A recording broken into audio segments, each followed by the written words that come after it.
అన్న అంటే ఈ రోజున రాజధాని లేకపోయినా మీకు అమ్మఒడి వచ్చింది, రాజధాని లేకపోయినా మీకు చేయూత వచ్చింది. రాజధాని లేకపోయినా ఏ ఒక్క సంక్షేమ పథకం కూడా ఆగలేదు కదా. మరి సామాన్యుడికి రాజధానితో పని ఏముంది అన్నట్టుగా ఈరోజు చేస్తున్న వైసీపీ వాళ్ళు చేస్తున్న ఆరోపణ. ముఖ్యంగా ఈ రోజున రాజధాని అనేది అవసరం ఉందంటారు ఆంధ్ర రాష్ట్రానికి, ఏం చెప్తారు? అమరావతి రాజధానిని ప్రకటించినప్పుడు జగన్మోహన్ రెడ్డి గారు అసెంబ్లీ బయటకు వచ్చి అసెంబ్లీలో ఏం చెప్పారు? కనీసం 30,000 ఎకరాలు కావాలి అని చెప్పాడు రాజధాని కట్టాలంటే. ఆయన చెప్పారు కదా. మరి రాజధానికి 33 ఎకరాలు తీసుకున్నాం. ఓకే, మరి ఆ రోజు రాజధాని అవసరం లేదు, అసెంబ్లీ సాక్షిగా నువ్వు మాట్లాడండొచ్చు కదా. అసెంబ్లీ సాక్షిగా నువ్వు మాట్లాడండొచ్చు కదా. రాజధాని అవసరం లేదు, ఈ అవసరం లేదు, రాజధాని అవసరం లేదు, మనకు అమ్మఒడి ఉంటే చాలు, చేయూత ఉంటే చాలు. ఏమండి రాజధాని అంటే దేనికండి? పరిపాలన అన్నీ అక్కడ ఉంటాయి, ప్రజలకైనా కావాలంటే అన్నీ. ఇప్పుడు హైదరాబాద్ ఉండండి, ఉమ్మడి ఆంధ్రప్రదేశ్కి సెక్రటేరియట్ అక్కడే ఉంది, సచివాలయం అక్కడే ఉంది, అధికారులందరూ అక్కడే ఉంటారు, ముఖ్యమంత్రి పేషి అక్కడే ఉండిద్ది, అసెంబ్లీ అక్కడే ఉండిద్ది, డీజీపీ ఆఫీస్ అక్కడే ఉంటాయి, అన్నీ అక్కడే ఉంటాయి. ఏది జరగాలన్నా పక్కపక్క చక్కచక్క నడుస్తూ ఉంటాయి. ఇప్పుడు అమరావతి రాజధాని చూసుకుంటే అమరావతి ఒక రాజధాని కడతానని చెప్పలేదండి. అక్కడ హాస్పిటల్స్ కడతానన్నాడు, స్టేడియం కడతానన్నాడు, ఎడ్యుకేషన్ ఇన్స్టిట్యూట్స్ కడతానన్నాడు, ఇండస్ట్రీస్ పరంగా చేద్దామన్నాడు, అన్నీ చేసుకుంటూ వచ్చాడు. అది 9 సిటీస్.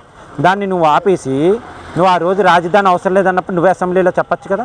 నువ్వు మరి నీ ముఖ్యమంత్రి ఇదిగో ఇప్పుడు జగను ఇల్లు కూడా తీసుకున్నాడు, చంద్రబాబు నాయుడుకి ఇక్కడ ఇల్లు లేదు, మా జగన్మోహన్ రెడ్డి గారు ఇల్లు కట్టారు అని చెప్పి రోజా గారు, దాని తర్వాత ఇప్పుడు ఎవరైతే గుంటూరు పార్లమెంట్కి పోటీ చేస్తున్నారు రోసయ్య గారు, నా మావయ్య గారు, ఉమారెడ్డి వెంకటేశ్వర్లు గారు కూడా, వీళ్ళందరూ మేము ఇక్కడే ఉన్నాము, మేము రాజధాని ఇక్కడే ఉంటుంది, మేము ఇల్లు ఇక్కడే కట్టుకుంటున్నామని చెప్పి బొత్స సత్యనారాయణ గారు, మరి మాజీ మినిస్టర్ వెల్లంపల్లి శ్రీనివాస్ గారు గృహప్రవేశానికి వచ్చినప్పుడు చెప్పారు. మరి అప్పుడే చెప్పండొచ్చుగా రాజధాని అవసరం లేదని చెప్పి. సరే, మీకు ఒక ఉదాహరణ చెప్తాను. పాపం ఒక అదృష్టవంతుడికి ఒక బంగారపు బాతుకొట్ట దొరికింది. కోడి డైలీ ఒక కోడిగుడ్డు పెట్టుద్ది, ఒక గుడ్డు పెట్టిద్ది, అది బంగారాంది. చక్కగా దాని మీద రోజు ఒక గుడ్డు తీసుకెళ్ళడం, అమ్ముకోవడం, లగ్జరీ లైఫ్ స్టైల్ బతుకుతున్నాడు. వాడికి ఒకసారి దురాశ పుట్టింది. ఏం చేసింది?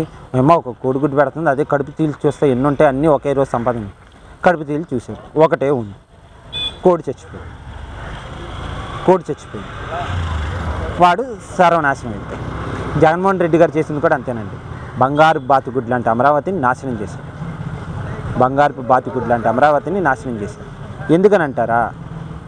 2020లో కరోనా వచ్చింది, దైవచ్చ, అది దేవుడి లీలల్లో అది ఒక భాగంగా కరోనా వచ్చింది. కరోనా టైంలో మెడికల్ హాస్పిటల్స్ లేవు. అదే నువ్వు అమరావతి ప్లాన్ సేమ్ అటెన్యూస్గా పెట్టుంటే ఒక 2-3 ప్రైవేట్ మెడికల్ స్కూల్ హాస్పిటల్స్ వచ్చాయి ఆ ఏరియాలో.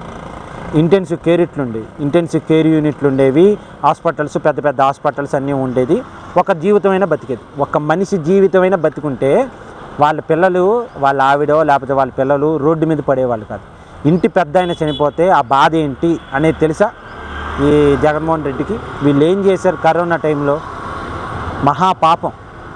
మహాపాపాలే చేశారు. అవి మనం తెలుసుకోకూడదు, అలాంటివి చేశారు. అదే నువ్వు అమరావతి ప్రజా దర్బార్ని కూల్చేసావు, ప్రజావేదికని. అదే నువ్వు పెట్టుండేది కంటిన్యూ చేసి ఉంచి మెడికల్ రీహాబిలిటేషన్ సెంటర్గానో లేకపోతే కరోనా కోవిడ్ కేర్ సెంటర్గా పెట్టుంటే ఎంతోమంది తగ్గేది కదా. ఇట్లా నువ్వు చేసి ఉండకుండా దాన్ని డిమాలినేషన్ చేశావు. అట్లానే అమరావతిలో ఎక్కడెక్కడికో వెళ్ళి ఎంఎస్ చేయడానికి వెళ్తున్నారు. ఫారిన్ యూనివర్సిటీస్ని మాట్లాడి ఇక్కడ తీసుకొచ్చి ఇక్కడ కట్టిద్దామని చేసి బాబు గారు అదే కట్టుంటే ఒక పేద మధ్యతరగతి ఓడు కూడా ఫారిన్ యూనివర్సిటీలో ఎంఎస్ చేసేవాళ్ళు. ఇప్పుడు పివి సింధు, నేను ఆడదాం ఆంధ్ర అనేది నువ్వు పెట్టావు.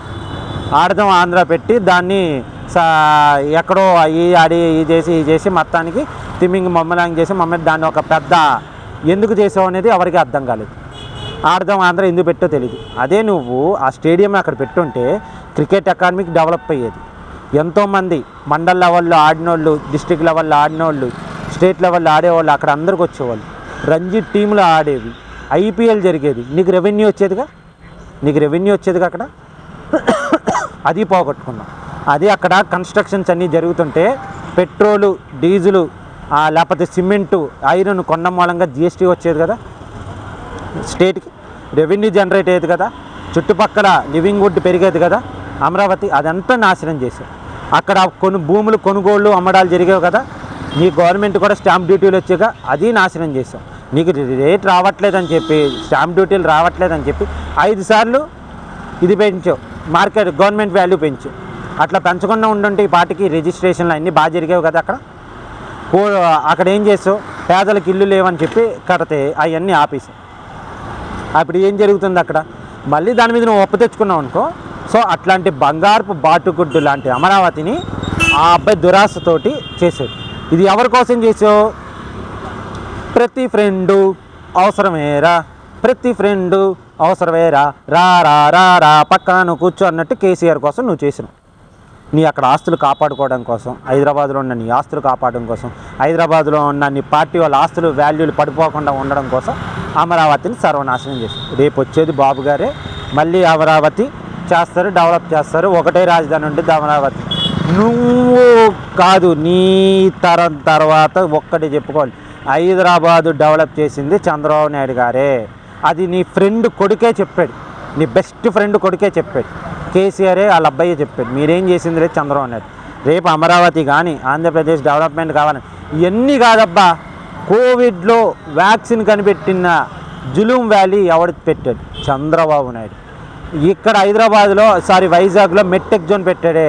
మాస్కులు అవన్నీ కోవిడ్ కిట్లు అన్నీ కొట్టింది, అక్కడ కొట్టొచ్చా మెట్రిక్ జోన్, అది పెట్టింది చంద్రబాబు నాయుడు. నువ్వు ఇట్లాంటివి ఏమైనా చేసావు చెప్పు.